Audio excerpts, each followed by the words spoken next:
Pimpinan Sidang Sinode AM ke-26 Gereja Toraja serta seluruh peserta persidangan yang dikasihi Tuhan, sebelum laporan Badan Pekerja Sinode Gereja Toraja disampaikan lebih lanjut oleh masing-masing bidang, izinkan kami terlebih dahulu menyampaikan secara singkat sistematika dan daftar isi dari buku laporan yang telah Bapak Ibu pegang agar seluruh peserta sidang dapat mengikuti alur penyampaian dengan lebih runtut.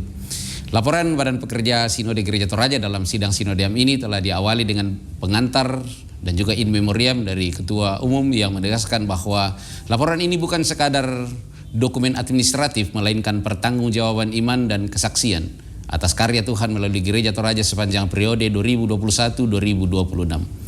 Selanjutnya, laporan memuat bagian operasionalisasi tematis 2021-2026 sebagai gambaran umum yang menjelaskan bagaimana tema bertambah teguh dalam iman dan pelayanan bagi semua dihayati dan diterjemahkan dalam perjalanan pelayanan 5 tahunan.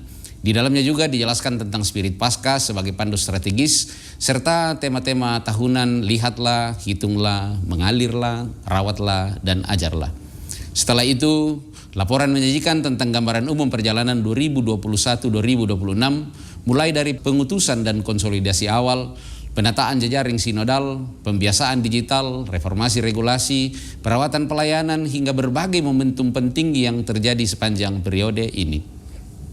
Bagian inti laporan ini kemudian masuk dalam laporan implementasi 7 pokok tugas panggilan Gereja Toraja yang diamanatkan oleh Sidang Sinodeam ke-25 Gereja Toraja tahun 2021.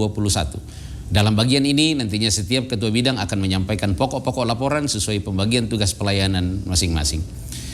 Selain laporan mengenai pelaksanaan 7 pokok tugas panggilan, laporan ini juga memuat tentang implementasi keputusan Sidang Sinodeam ke-25 nomor 12, 13, dan 14 sebagai bentuk pertanggungjawaban terhadap mandat sidang sebelumnya yang dijelaskan dalam setiap diktum-diktum keputusan yang ada.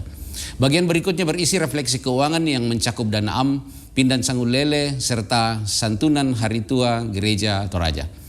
Laporan kemudian dilanjutkan dengan refleksi visi dan misi strategis, rekomendasi strategis menuju Sidang Sinodeam ke-26, usul-usul ke Sidang Sinodeam ke-26 Gereja Toraja, dan akhirnya penutup.